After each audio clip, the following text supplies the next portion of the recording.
My name is Margot, and I'm 32 years old. The moment my brother Wesley announced to 70 Christmas party guests that I was practically homeless, I felt every eye in the room turn toward me like searchlights. I stood there in my borrowed dress, having arrived on 2 different buses because my car had been repossessed months ago, watching my sister-in-law Gretchen laugh into her wine glass while Wesley smirked from across our parents' crowded living room. The entire party fell silent. My face burned with shame as he continued, his voice dripping with manufactured concern, telling everyone how he'd been leeching off Mom and Dad for half a year. But what Wesley didn't know was that in exactly 30 minutes, everything would change, and he would be the one begging. Before we dive into what happened next, drop a comment telling me where you're watching from. If you've ever had a family member doubt you when you were down, hit that like button because you're going to want to see how this turns out. And make sure you subscribe because this story takes a turn nobody at that party saw coming, especially not my brother. 6 months before that humiliating Christmas party, my life looked completely different. I was a marketing director at a tech startup in Seattle, pulling in $120,000 a year. My apartment overlooked Elliott Bay.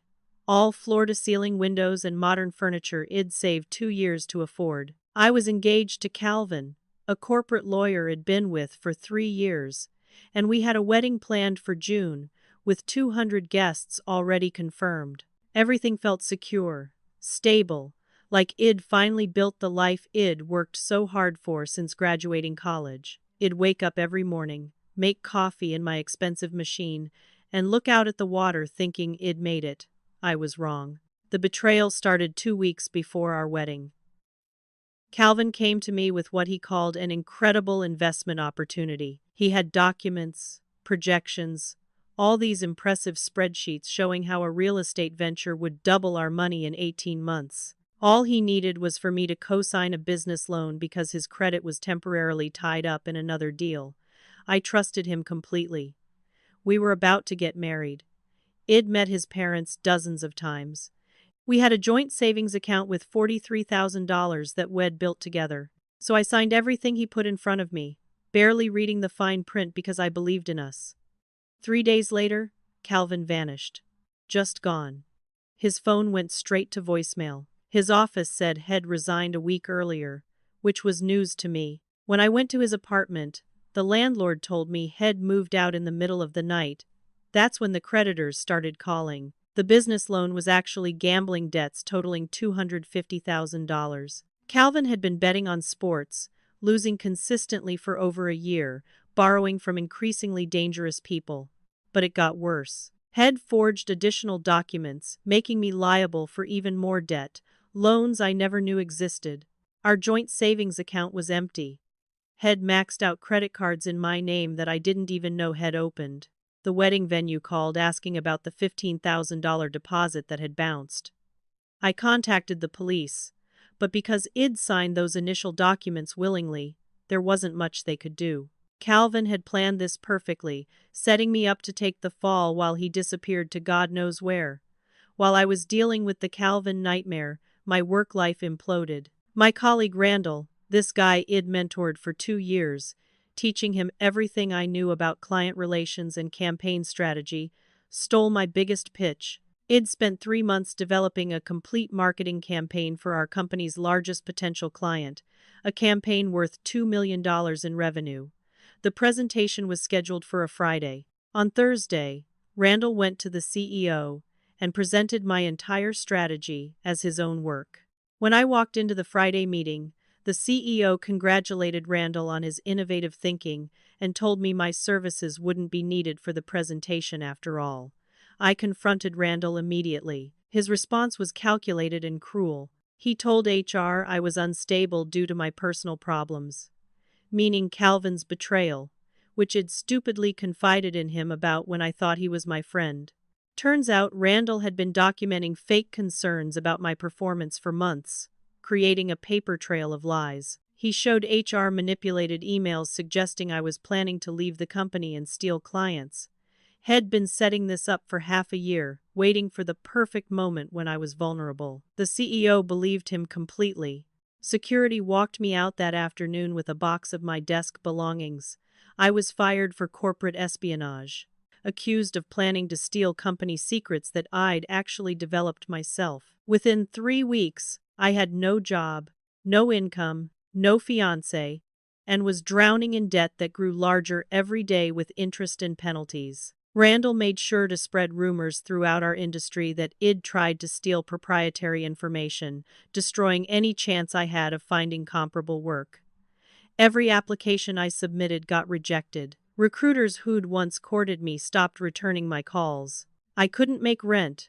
The apartment I'd loved so much got taken by the bank when I missed 3 payments. I had nowhere to go except back to Spokane, back to my childhood bedroom in my parents' small 3-bedroom house, back to the town I'd left at 18, swearing I'd made it out for good.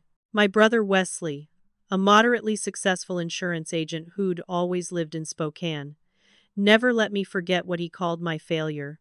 Every single family dinner became an opportunity for him to remind everyone that his big sister, the one who used to be so successful, had come crawling home with nothing. And he was just getting started. Wesley had been jealous of me since we were kids. When I got into a good college, he complained to our parents that they cared more about my education. When I landed my first big job, he told everyone at Thanksgiving that I'd probably just slept my way into the position. When I got engaged to Calvin, he made jokes about how marriage was just a way for me to secure financial stability. The truth was, Wesley had always measured his worth against mine, and when I was succeeding, it killed him. But now that I was vulnerable, living in our parents' basement without a job or prospects, he finally had the upper hand Head always wanted.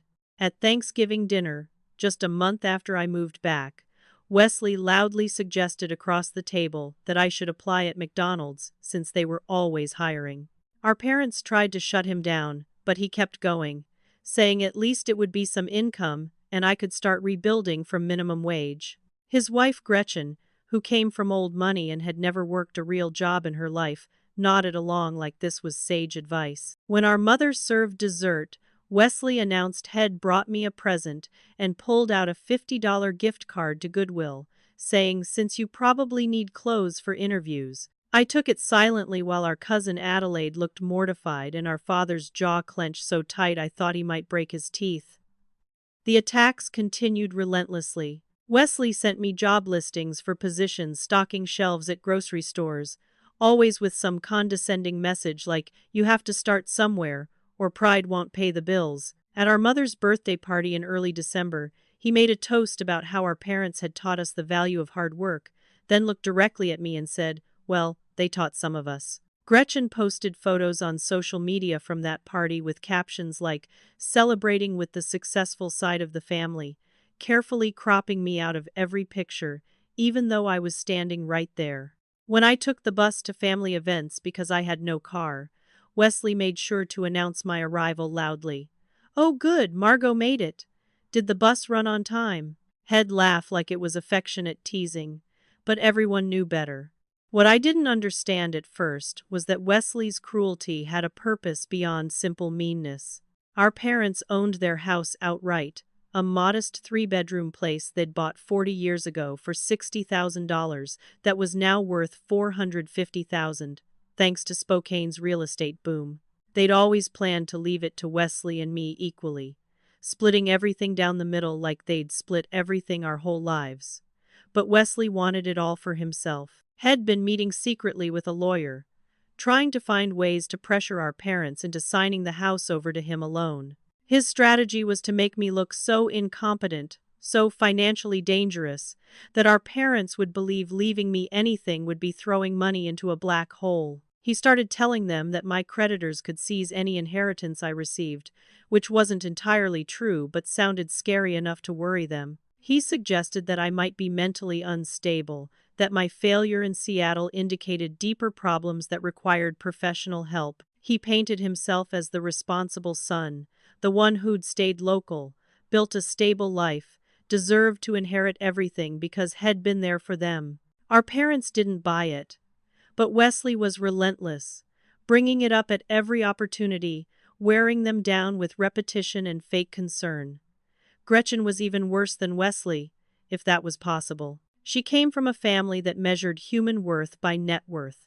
The kind of people who literally looked down their noses at anyone who drove a car more than 3 years old. Every time she saw me, she'd make comments about my weight, suggesting I was eating my feelings about my situation. She'd compliment my clothes with backhanded remarks like it's so great that you're making the most of what you have. She told other family members, in whispers she knew I could hear, that I was probably on drugs because how else could someone fall so far so fast? She convinced her own wealthy parents, Randolph and Constance, not to offer me any help when I first moved back, telling them I'd just waste it and needed to learn responsibility.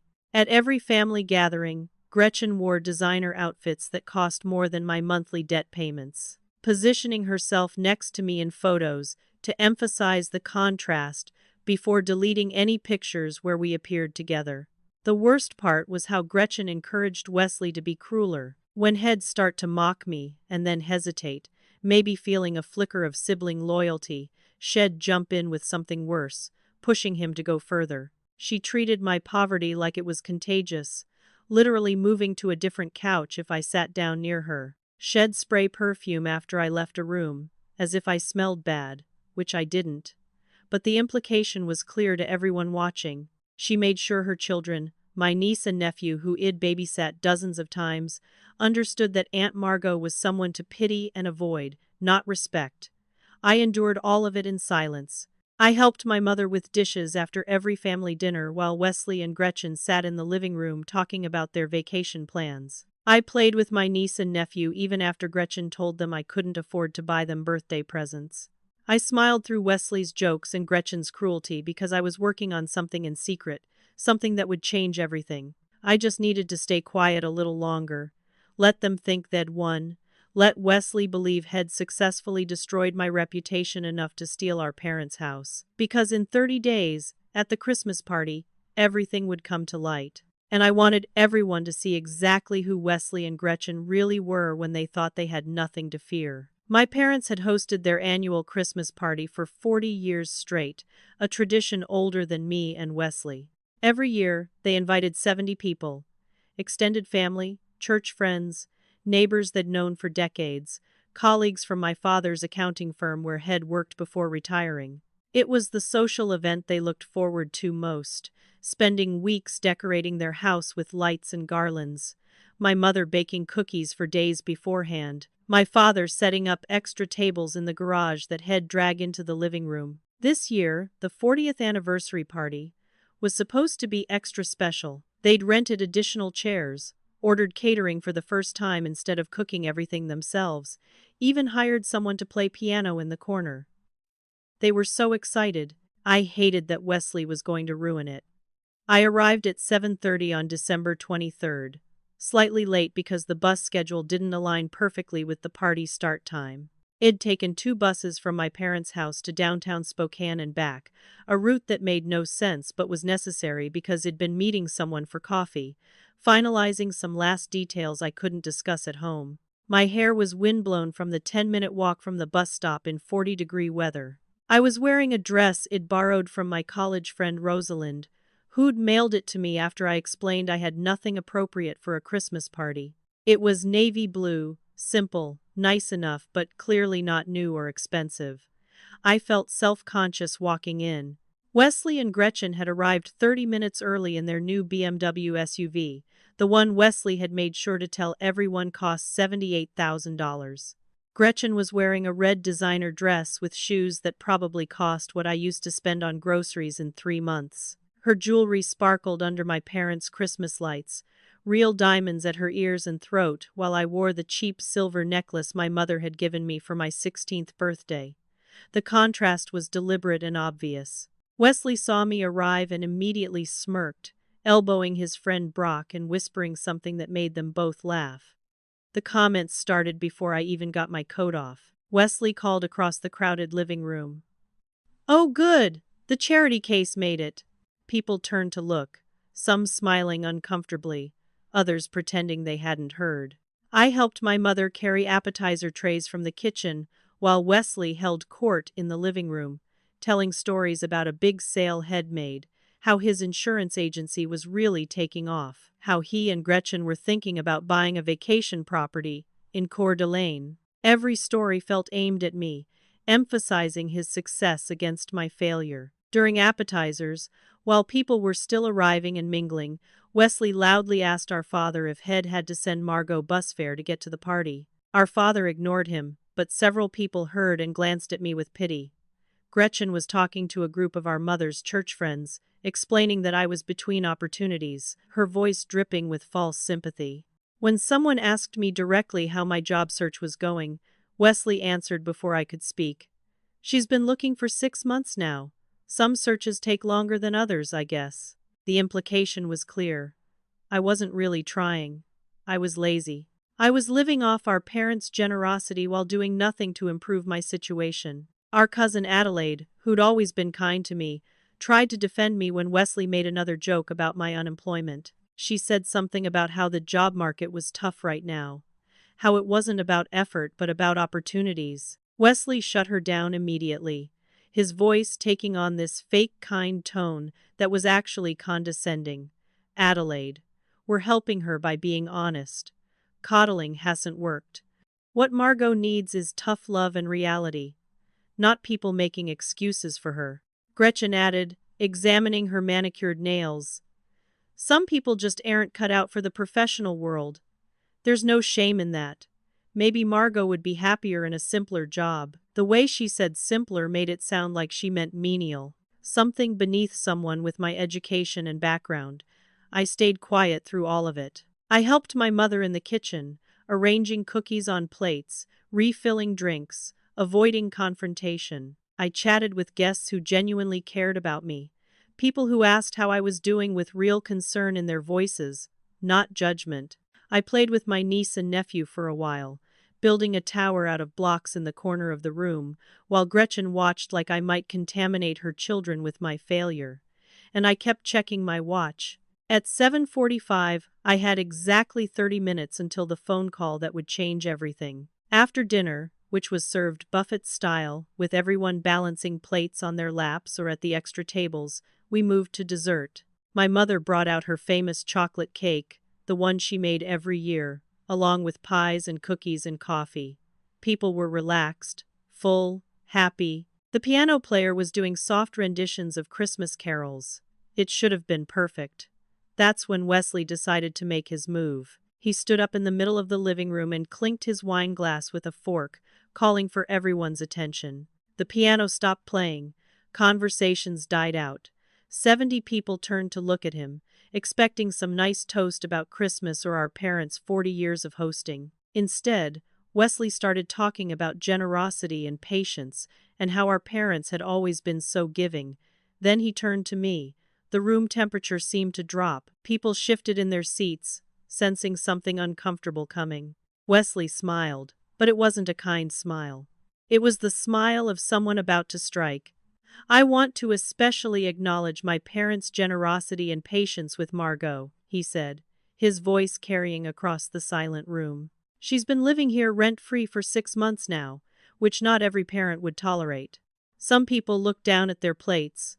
Others stared at me, waiting for my reaction. I kept my face neutral, even as my stomach twisted. Wesley continued, "Some of us have to actually work for a living. But hey, not everyone can be successful, right?" Gretchen laughed, a sharp sound that cut through the awkward silence. A few other people, Wesley's friends and Gretchen's parents, smiled like they agreed. Most people just looked mortified. Then Wesley delivered his final blow, the one he'd been building to all night, probably all month. He looked directly at me and said, loud enough for everyone to hear, "Let's be honest, sis. You're basically homeless. Without mom and dad, you'd be on the street. Maybe it's time to accept that Seattle was just too big for you, that you're better off here where people can take care of you." The room was so quiet I could hear the refrigerator humming in the kitchen. My mother gasped. My father started to stand up, his face red with anger. I felt 70 pairs of eyes on me, some sympathetic, some curious, some agreeing with Wesley's assessment. This was the moment the hook described, the moment of complete humiliation. But I looked at my watch. 7:45. I had exactly 30 minutes until the call. I just had to endure 30 more minutes of this, and then Wesley would understand what a terrible mistake he'd made. So I sat there, silent, and let him think he'd won. What Wesley didn't know, what nobody except my parents knew, was that I'd been working for the past 6 months, not on job applications, not on sending out resumes to companies that would reject me because of Randall's lies. I'd been building something from scratch, something that was about to change my life completely. When I first moved back to Spokane, after the shock and grief of losing everything wore off, I started thinking about why Calvin's betrayal and Randall's sabotage had been so effective. They'd worked because I'd been dependent on systems I didn't control. I'd relied on Calvin for emotional and financial partnership. I'd relied on my company for income and professional identity. When those things were taken away, I had nothing left to stand on. So I decided to build something that was entirely mine, something nobody could take from me or sabotage because I'd control every aspect of it. I spent the first 2 weeks in my parents' basement researching. I looked at problems small businesses were having, gaps in the market, needs that weren't being met by existing apps or services. I talked to owners of coffee shops and bookstores and restaurants in Spokane, asking what made their jobs harder, what they wished existed to help them connect with customers. A pattern emerged. Small local businesses were getting crushed by big chains and online retailers, not because they couldn't compete on quality or service, but because they couldn't compete on visibility and marketing reach. They needed a way to connect directly with local customers who wanted to support them but didn't know they existed.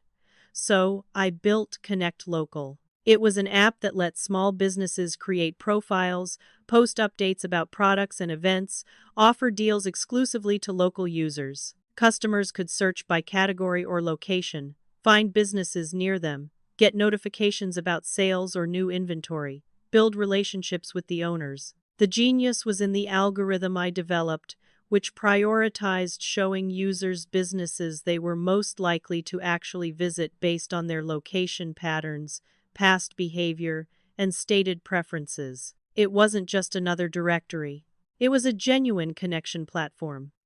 I taught myself to code using free online courses, watching videos and reading tutorials for 12 to 16 hours a day. My parents' basement became my office, my laptop balanced on a folding table, post-it notes covering the walls with feature ideas and user flow diagrams. I tested early versions on local businesses in Spokane, convincing 10 owners to try it for free in exchange for feedback.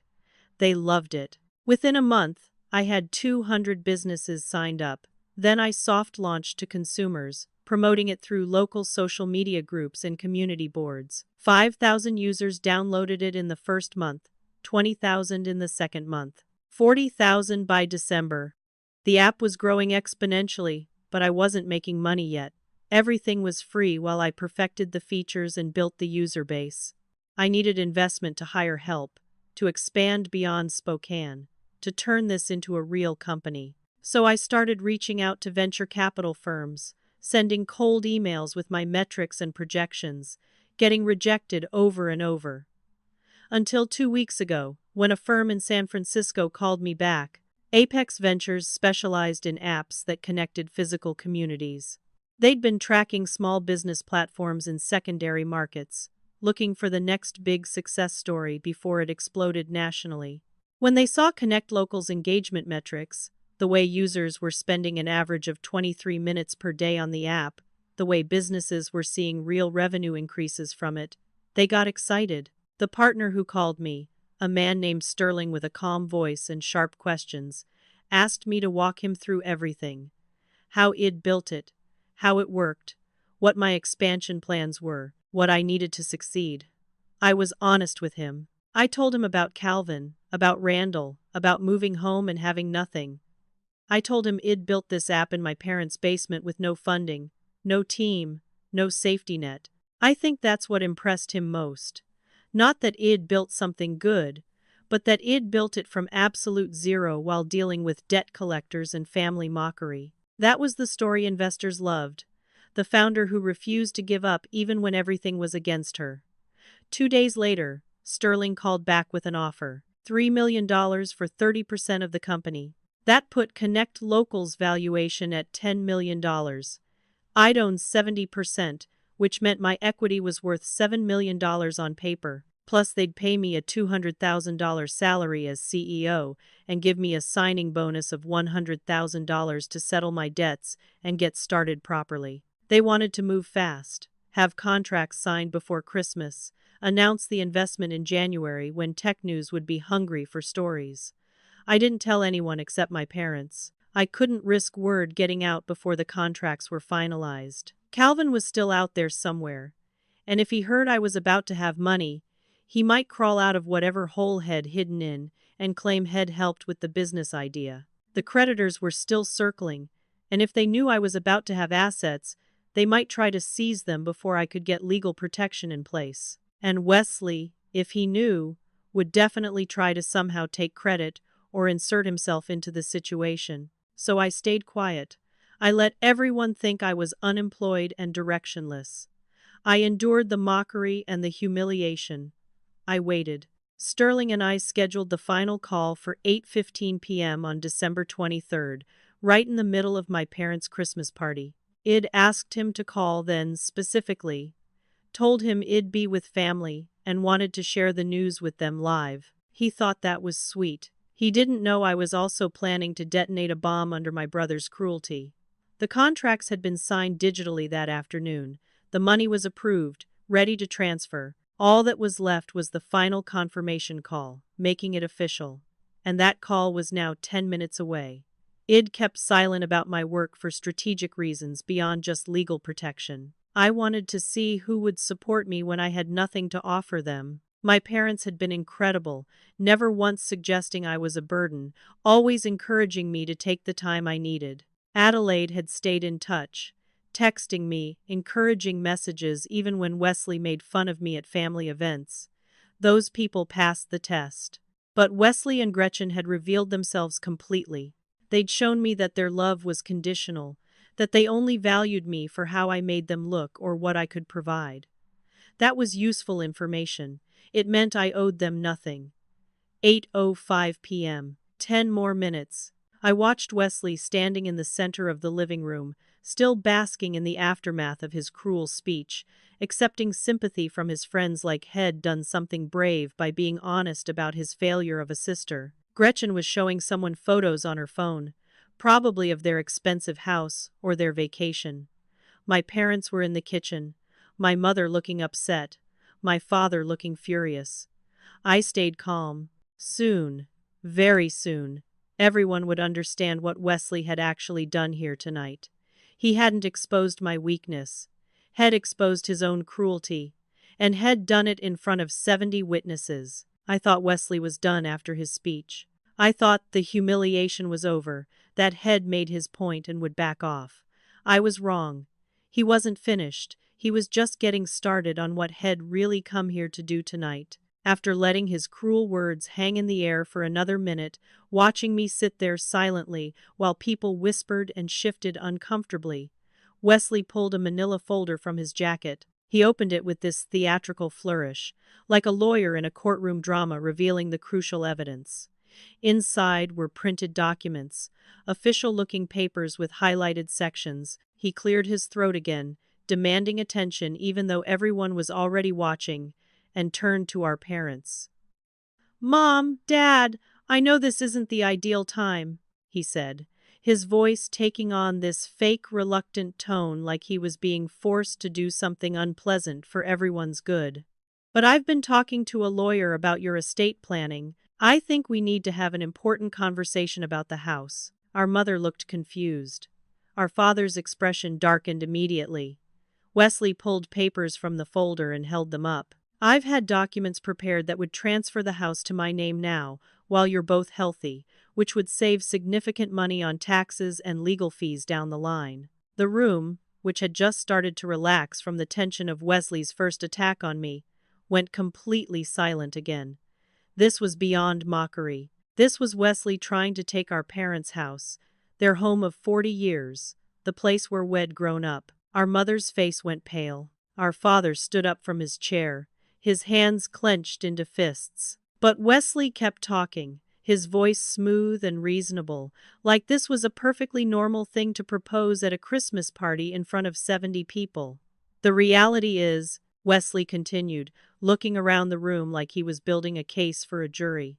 Mom and Dad are getting older. They're 71 and 69. They need to simplify things. And with Margot's financial situation, her creditors could potentially seize any inheritance she receives. If the house stays in both of our names, half of its value, that's over $200,000, could be lost to her debts. This way, the house stays in the family, protected, and I can take care of Mom and Dad's property management needs. He said it like he was being generous, like he was protecting family assets instead of trying to steal our parents' home and cut me out of my inheritance entirely. Gretchen jumped in immediately, pulling out her laptop like she'd been waiting for her cue. She was in full performance mode now, playing the concerned daughter-in-law who'd done extensive research. She opened a presentation on her screen and started showing people charts and graphs about debt collection laws, asset seizure, estate taxes. She made it all sound so complicated and scary, throwing around legal terms that most of the guests wouldn't understand, creating this atmosphere of crisis that required immediate action. "We're not trying to be cruel," Gretchen said, glancing at me with fake sympathy. "We're trying to be smart. Margot's situation is unfortunate, but we can't let sympathy destroy decades of your hard work and savings." Wesley's friend Brock, who I now realized had been part of this plan all along, spoke up from across the room. He was a real estate agent, which gave him credibility with people who didn't know better. "As someone who deals with property transfers every day," he said, like he was offering expert testimony, "I can tell you this is actually smart planning. Wesley could manage the property, potentially even rent it out for income if your parents ever needed to move to assisted living or something. It's really the responsible choice." He nodded sagely, and I saw several older guests nodding along, convinced by his professional authority. Our cousin Stuart, who'd always been Wesley's closest ally in the extended family, agreed immediately. Stuart had never liked me, thought I was arrogant for going to a good college when Head barely finished community college. "I think Wesley's being practical here," Stuart said. "Someone has to think about the family's future, not just about hurt feelings." Gretchen's parents, Randolph and Constance, who were sitting in the corner looking like they'd been briefed on this plan ahead of time, nodded their approval. Constance even said, "Such mature thinking, Wesley. Your parents are lucky to have such a responsible son." I watched this performance with a strange detachment, like I was floating above the room watching it happen to someone else. Wesley had choreographed this entire evening. The early arrival, the initial humiliation, to soften everyone up, Gretchen's presentation, Brock's professional endorsement, Stuart's family support, even Randolph and Constance positioned to provide peer approval to my parents. This wasn't spontaneous. This was calculated, planned, rehearsed. Wesley had decided tonight was the night He'd convince our parents to sign over their house, and He'd assembled his team to help him do it. My mother looked horrified. She kept shaking her head, trying to interrupt, but Wesley talked over her. "Mom, I know you're emotional about this, but emotion doesn't pay for elder care if you need it someday. Emotion doesn't protect your assets." My father finally found his voice, his words coming out sharp and angry. "Wesley, this is completely inappropriate. This is not the time or the place for this conversation." But Wesley was relentless, pressing harder. "When is the time, Dad? When the creditors come for the house? When Margot's debts become your debts? I'm trying to protect you both, and you're getting defensive because you don't want to face reality." Gretchen pulled up another chart showing potential estate tax scenarios. Though I knew for a fact our parents' estate wasn't large enough to trigger federal estate taxes, she was either lying or deliberately misleading them with complicated-looking but ultimately meaningless numbers. Several guests started murmuring to each other, debating whether Wesley had a point. The room divided into factions. Some people looked uncomfortable with the whole situation, embarrassed to be witnessing this family conflict. Others seemed to think Wesley was making sense, nodding along with his arguments. A few people glanced at me with pity, like I was the problem that needed to be solved, rather than a daughter being cut out of her inheritance by her greedy brother. I looked at my watch. 8:08 p.m. 7 more minutes. 7 more minutes until Sterling called and this entire situation flipped. I just had to stay quiet a little longer, let Wesley hang himself with his own cruelty and greed in front of everyone. Let all these people see exactly what kind of person he was when he thought he had the upper hand. Wesley turned to me directly, his eyes challenging, daring me to fight back. "You understand, right, Margot?" he said, his voice dripping with false kindness. "This is for everyone's good. This is about protecting the family. I know your pride is hurt, but sometimes we have to put the family first." It was masterful manipulation, framing his theft as sacrifice, his greed as protection, making it seem like it'd be selfish to object to being disinherited. I looked at him calmly. I could have stayed silent. I could have waited out these last 7 minutes without saying anything. But I wanted him to remember this moment, this exact moment, when everything started to unravel for him. So I said, very quietly but clearly enough for nearby people to hear, "Wesley, I think you should wait about 10 minutes before you say anything else you'll regret." He laughed, this confident, dismissive laugh that said he thought head already won. "Why?" he asked, spreading his hands like I was being ridiculous. "You have some magic solution coming? Some secret job offer that's going to fix everything?" Gretchen laughed too, and so did Brock and Stewart. Even some of the guests smiled, like I'd made a joke. They all thought I was bluffing, making one last desperate attempt to save face before accepting defeat. "Just wait 10 minutes, I repeated. "Then we can talk about who's protecting the family and who's destroying it." Wesley's smile faltered for just a second. He sensed something in my tone, some confidence that didn't match my situation. But then he shook his head, dismissing whatever instinct had warned him, and turned back to our parents with his paperwork. "Mom, Dad, I have these documents ready to sign. We can make this official tonight. Get it done. One less thing to worry about during the holidays."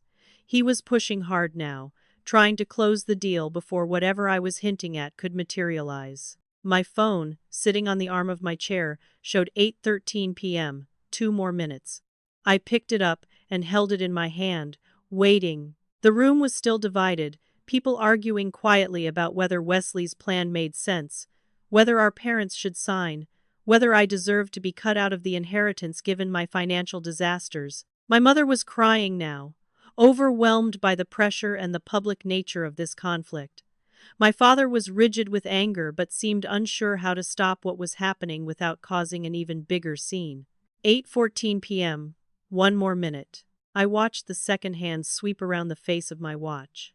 Wesley was still talking, explaining some detail about property transfer taxes, but I'd stopped listening. All my attention was on my phone, waiting for it to light up with a San Francisco area code, waiting for Sterling's call that would end this nightmare and start my new life. At exactly 8:15 p.m., my phone rang. The ringtone cut through Wesley's speech about tax benefits and property management. Everyone in the room turned to look at me as I glanced at the screen. San Francisco. Sterling. Right on time. I stood up slowly, holding my phone so people nearby could see I was actually getting a call, that this wasn't some desperate bluff. "I need to take this," I said calmly. "Excuse me for just a moment." Wesley rolled his eyes dramatically, playing to the crowd. "Oh, what is it, Margot? A telemarketer?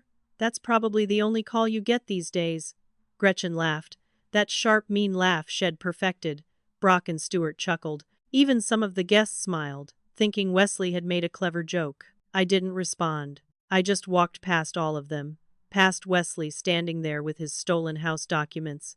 Past Gretchen with her manipulative spreadsheets. Past the 70 people who'd just watched my brother try to disinherit me at a Christmas party. I walked down the hallway to my father's small study, the room where he'd done taxes for 30 years before retiring. My parents followed me, sensing something important was happening. I closed the door behind us, leaving the party noise muffled on the other side, and answered the call on speakerphone so my parents could hear everything. "Margot, hi. It's Sterling from Apex Ventures." His voice was professional but warm, the voice of someone about to deliver very good news. I hope I'm not catching you at a bad time. I almost laughed at that. A bad time. If he only knew what he'd just endured in the last hour. No, Sterling, your timing is actually perfect, I said. I'm here with my parents. We're ready to hear the final confirmation. Sterling launched into it without any build-up. That's what I liked about him. No unnecessary drama, just facts and numbers and reality. Excellent. Well, I'm calling to confirm that everything has been finalized on our end. The investment committee gave unanimous approval this afternoon. We're confirmed at $3.2 million for 30% equity in Connect Local. I heard my mother gasp softly. My father's eyes went wide, but he stayed silent, listening. Sterling continued, that puts your company valuation at $10.67 million. Your equity stake as founder and majority shareholder is therefore $7.47 million. The numbers hung in the air of that small study. $7.47 million. More money than Id ever imagined having. More than Id lost to Calvin and the creditors combined. More than Wesley would probably earn in his entire career selling insurance. But Sterling wasn't done. We're also confirming your compensation package as CEO. Base salary of $250,000 annually, plus performance bonuses tied to user growth metrics. And we're including a signing bonus of $100,000, which will be wired separately to help you settle any outstanding personal obligations and relocate if needed. My mother started crying, but this time they were tears of joy, relief, pride.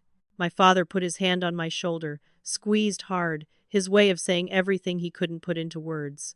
I kept my voice professional, steady, even though I wanted to scream or laugh or both. Thank you, Sterling. I accept the terms as outlined. When should I expect the wire transfer? The $3.2 million will hit your business account tomorrow morning, December 24th. The signing bonus will arrive in your personal account by end of day tomorrow as well. We're excited to officially welcome you to the Apex portfolio, Margot. Connect Local is going to be huge. Our expansion team is already planning the rollout strategy. We're projecting you'll be in 15 cities by March, 30 by June. Revenue projections are looking at $50 million within 18 months if growth continues at current rates. I thanked him again, confirmed I'd be available for a call with the expansion team after Christmas, and ended the conversation. For a moment, the three of us just stood there in my father's study, looking at each other. My mother hugged me so hard I could barely breathe, sobbing into my shoulder. My father, who never cried, had tears in his eyes. Why didn't you tell us the details? My mother whispered. We knew you were working on something, but this, Margot, this is incredible. I needed to be sure it was real first, I said. I couldn't risk anything going wrong. And honestly, I needed to see who would stand by me when I had nothing. I looked at them both. You did. You never doubted me. You never made me feel like a burden. That meant everything.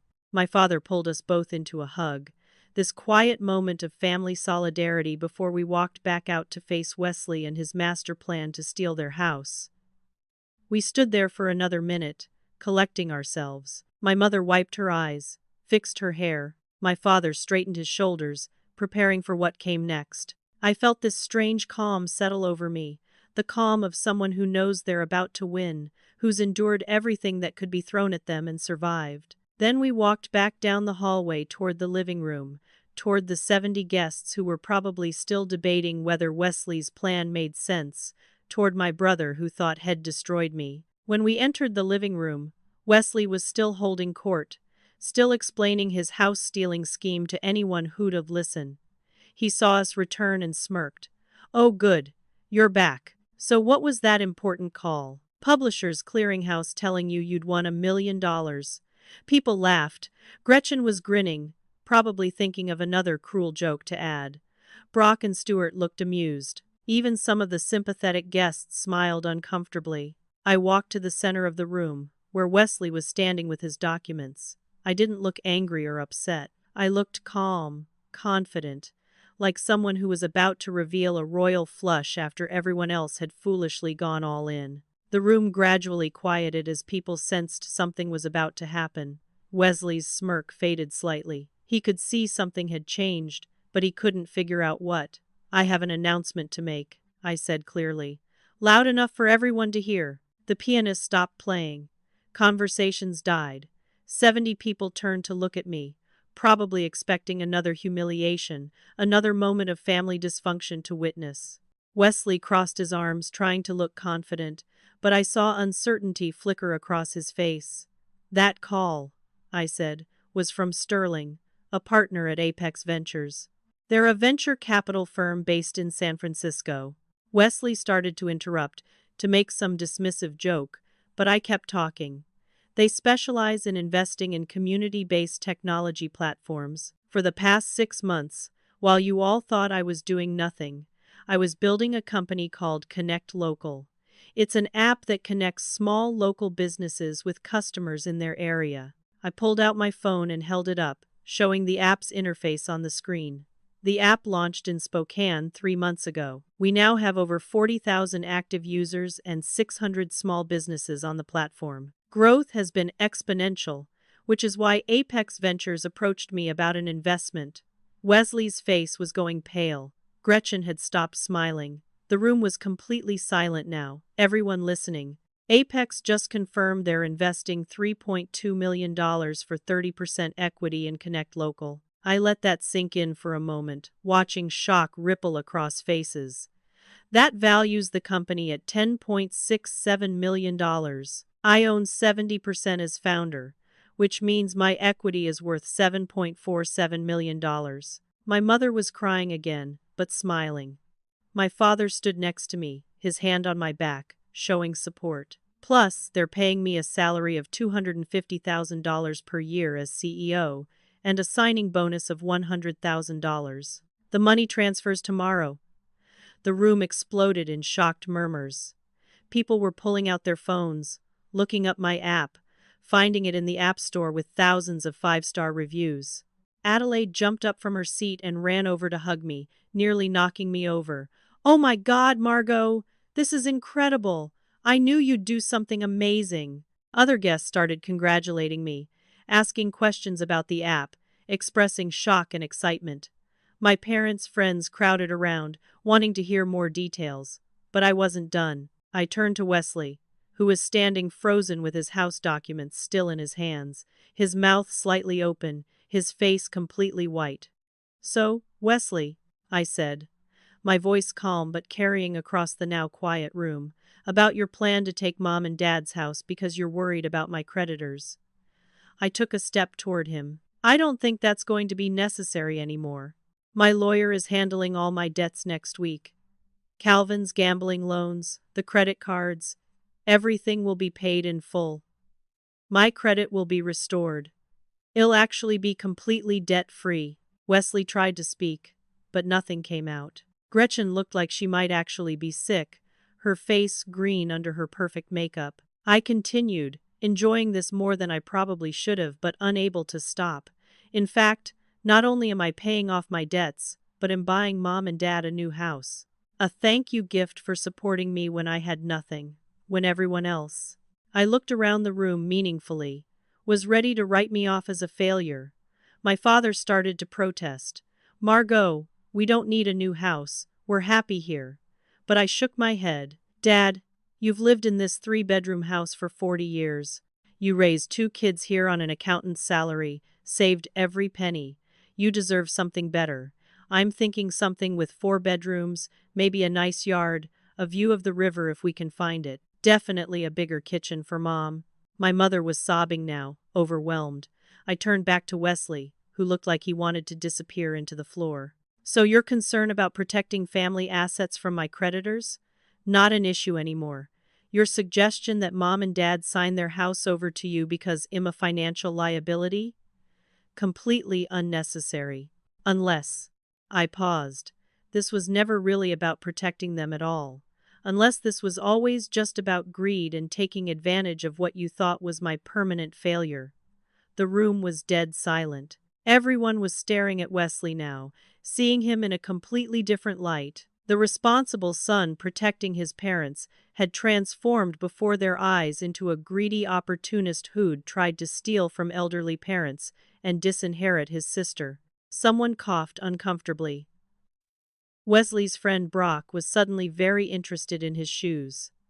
Gretchen's parents had gone quiet, no longer nodding approvingly. Wesley finally found his voice, but it came out weak, defensive. This can't be real. You're making this up. I pulled up the email from Sterling on my phone, the official investment confirmation with Apex Ventures logo at the top, and held it out. Several people nearby leaned in to look, confirming it was legitimate. Adelaide pulled out her phone and showed people my app, which was indeed real and had thousands of downloads. The evidence was overwhelming. It's very real, Wesley, I said quietly. Unlike your concern for our parents, which turned out to be nothing but a cover for trying to steal their house. Wesley tried desperately to backpedal, his voice rising with panic. I was joking earlier, you know that. The stuff I said about you being homeless, it was brotherly teasing. You know I didn't mean it seriously. But his words sounded hollow in the silent room. Everyone had heard exactly how Head said those things, the cruelty in his voice, the pleasure Head taken in humiliating me. There was no way to reframe it now as affectionate sibling banter. I picked up the documents Head brought, the ones transferring my parents' house solely to his name. I held them up so everyone could see the official legal letterhead, the highlighted sections about property transfer. Really, Wesley?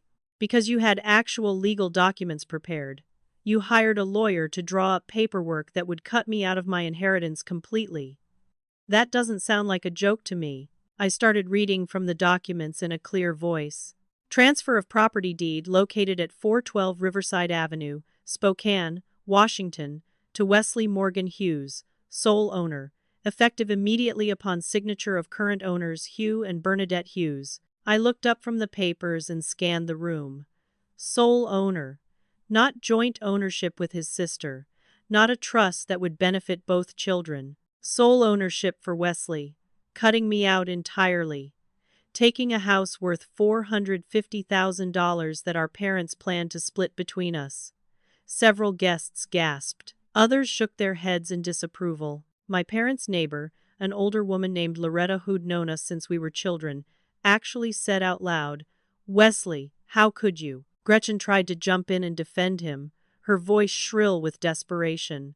"We were trying to protect family assets. We did research, we consulted professionals, we were thinking about everyone's future."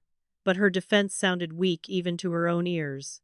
Adelaide stood up from where she'd been sitting and crossed her arms. "Really, Gretchen? Because it sounded a lot like you were trying to take advantage of Margot's situation to steal from her and your in-laws." Other people started speaking up. People who'd been uncomfortable with Wesley's behavior all night but had stayed quiet. My father's former colleague, a man named Bernard, said, "Wesley, I've known your parents for 30 years. What you tried to do here tonight, that's not protecting family, that's betraying family." My mother's church friend Irene added, "And to do it at Christmas, at your parents' anniversary party, in front of all these people, it's shameful." Wesley looked around the room frantically, searching for allies, but found none. Even Brock, who'd supported his plan earlier, was backing away, literally taking steps toward the door like he wanted to escape association with what was unfolding. Stuart, Wesley's cousin who always took his side, was staring at his feet, unwilling to defend him now that the truth was exposed. Gretchen's parents, Randolph and Constance, had actually gathered their coats and were preparing to leave, not wanting to be connected to this disaster. "I never said Margot was on drugs," Gretchen suddenly blurted out, her eyes wild. Someone must have misunderstood. I would never spread rumors like that. But my mother shook her head sadly. "You told 3 different people at Thanksgiving that you thought Margot was using drugs to cope with her situation. You said it to me directly, Gretchen. You suggested we should stage an intervention." Several people who'd heard those rumors looked at Gretchen with disgust. She'd been caught in an obvious lie. Wesley made one more desperate attempt to salvage the situation. "Margot, look, I'm your brother. We're family. Whatever happened tonight, whatever I said, we can work through it. I'm happy for you, really. This app thing is amazing. I always believed in you." The words rang false, transparently manipulative. I just looked at him, letting him hear how his own words sounded, how obviously he was lying. "A brother doesn't do what you did, Wesley," I said quietly, but everyone heard me in the silent room. "You didn't just mock me. You tried to destroy me. You wanted Mom and Dad to believe I was hopeless so they'd cut me off completely. You spread rumors that I was mentally unstable. You made every family gathering for 6 months into an opportunity to humiliate me. You wanted me to fail permanently so you could take everything." My father stepped forward, his voice shaking with barely controlled rage. "Wesley, I want you to leave. Now. Take your documents, take your schemes, and get out of my house." Wesley looked shocked, like he'd never imagined facing real consequences. "Dad, come on, let's not overreact." But my father was done. I said, "Get out. You tried to manipulate your mother and me into signing away our home. You tried to steal from your sister. You're not welcome here anymore." Gretchen grabbed her purse, her face red with humiliation and anger. "This is ridiculous. We were trying to help. You're all going to regret this when Margot's success falls apart just like everything else she's tried." But nobody was listening to her anymore. People were actively turning away, refusing to engage. Wesley gathered his documents with shaking hands, his master plan literally crumbling in his grip. They walked toward the door, everyone in the room watching them leave in disgrace. Just before they reached the door, I said one more thing, loud enough for everyone to hear. "Wesley, just so you know, I've been documenting everything. Every cruel text message you sent, every public humiliation, every lie you told about me to family members. My lawyer has it all. If you ever try to claim you deserve any part of Mom and Dad's estate, if you ever try to manipulate them again, I'll make sure everyone knows exactly who you are, including your clients at that insurance agency where you work." Wesley stopped, his hand on the doorknob, his back rigid. He didn't turn around. He didn't say anything. He just opened the door and walked out into the cold December night, Gretchen following behind him. The door closed, and they were gone. The room stayed quiet for another moment, everyone processing what they'd just witnessed. Then Adelaide started clapping. Slowly, others joined in. Within seconds, most of the 70 guests were applauding, celebrating not just my success but the fact that cruelty and greed had been exposed and defeated. My parents hugged me together, this group embrace that felt like safety and vindication and family all at once. People crowded around, wanting to hear more about Connect Local, asking how they could download it, congratulating me on my resilience and success. The party transformed from awkward tension into genuine celebration. The piano player started up again, this time with upbeat Christmas songs. People were laughing, talking, the energy completely different than it had been all night. I answered questions about the app, explained how it worked, accepted congratulations with gratitude. But beneath the celebration, I felt mostly relief. Not triumph over Wesley, not satisfaction at his humiliation, just relief that the nightmare was finally over. It endured 6 months of betrayal, cruelty, and loss. It'd been broken down to nothing, and then mocked for being broken. And I'd survived it all. More than survived, I'd built something valuable from the ruins. That was the real victory, not Wesley's public exposure, but my own resurrection from complete defeat. The party continued for another 2 hours after Wesley and Gretchen left, but the atmosphere was completely different. People who'd ignored me all night or looked at me with pity were now asking detailed questions about Connect Local, wanting to know how I'd built it, what my plans were, how they could help spread the word. Several small business owners in attendance asked if they could sign up their shops immediately. My father's former colleagues talked about investment strategies, offered to connect me with accountants and financial advisors they trusted. My mother's church friends apologized for not defending me earlier, saying they'd been shocked into silence by Wesley's cruelty and hadn't known how to respond. Adelaide stayed close to me all night, fiercely proud, telling anyone who'd listened that she'd always known it'd come back stronger. "Margot's been brilliant since we were kids. she told one group of guests.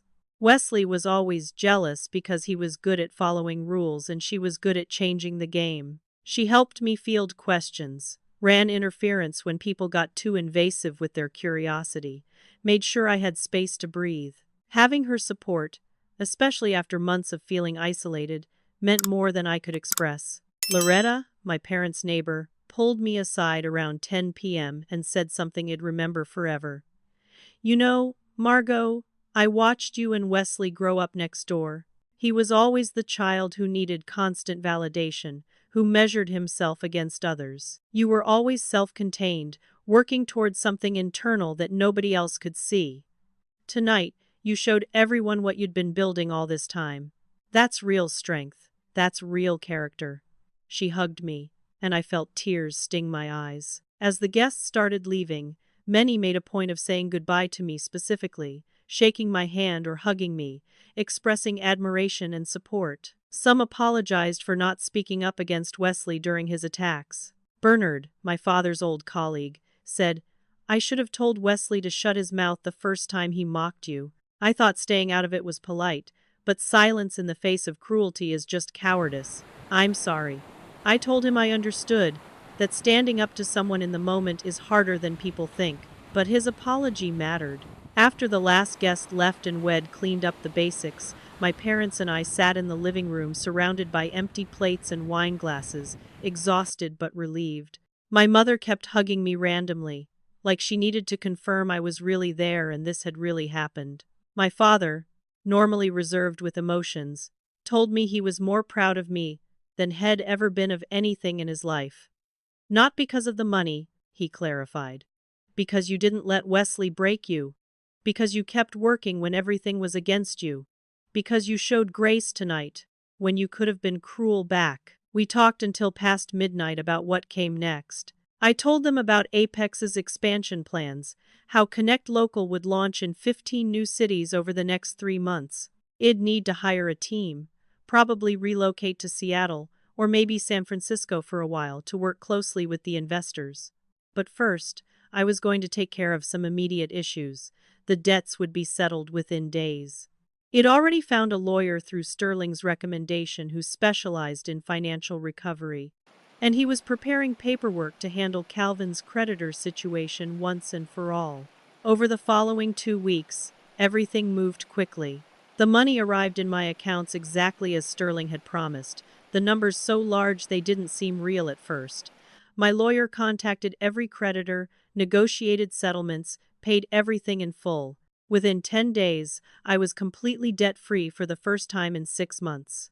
The relief was physical, like I'd been carrying a crushing weight and someone had finally lifted it off my shoulders.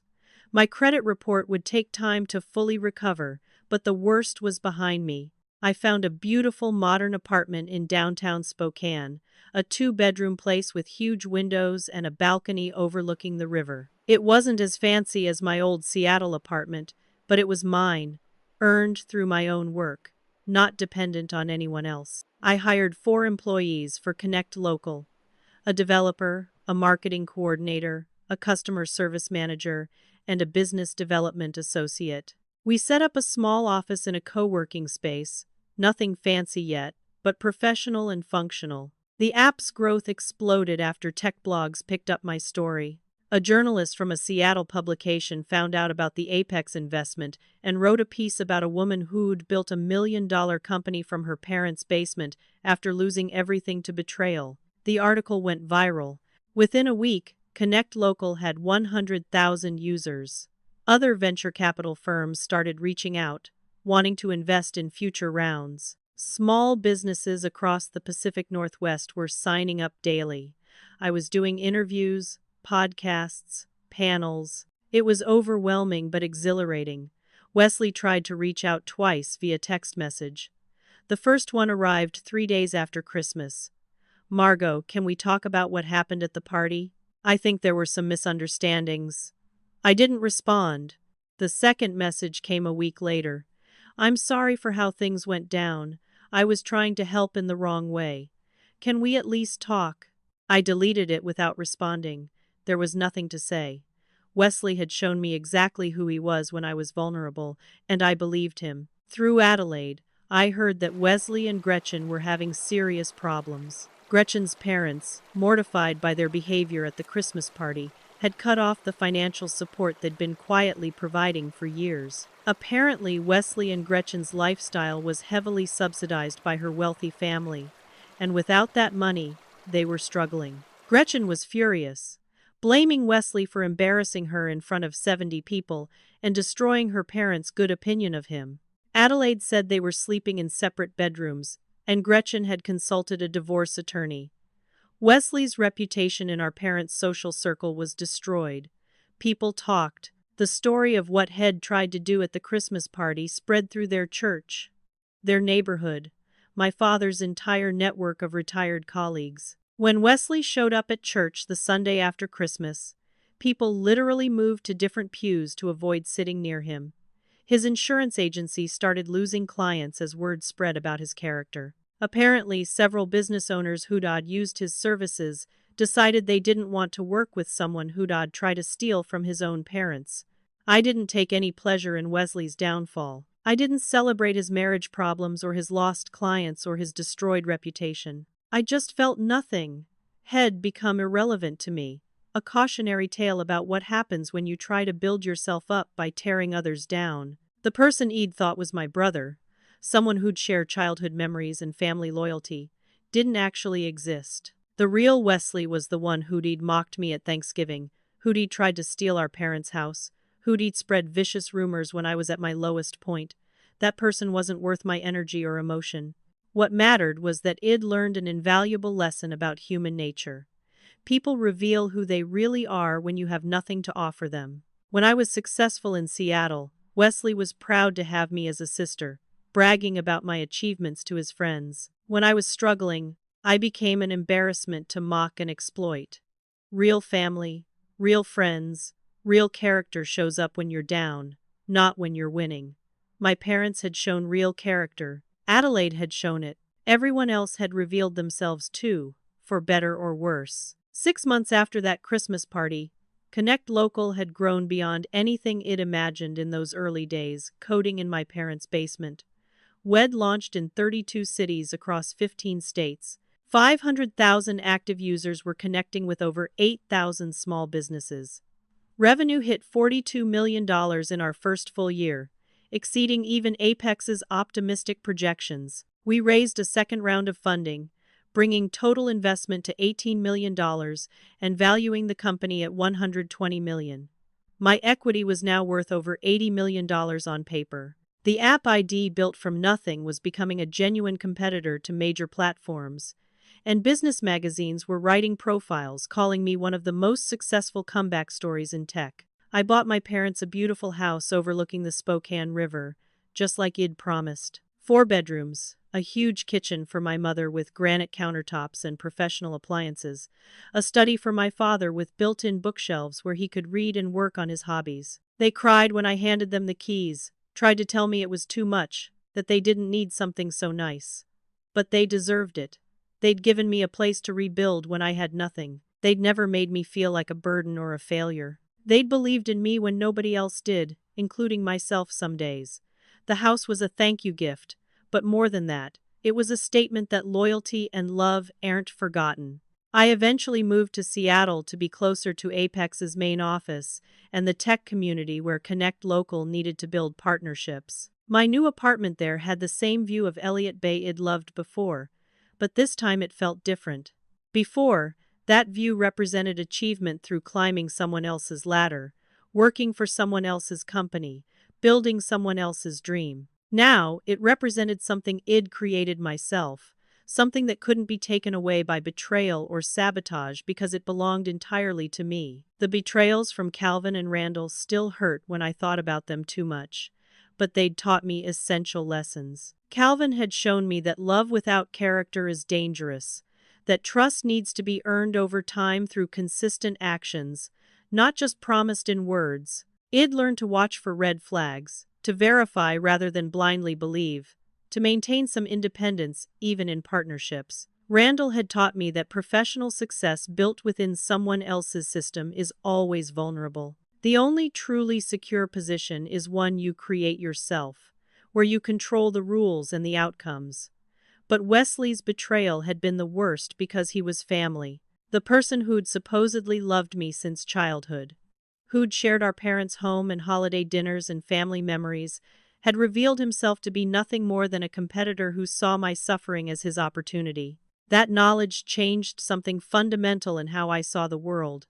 I understood now that biological relationship doesn't guarantee loyalty or love.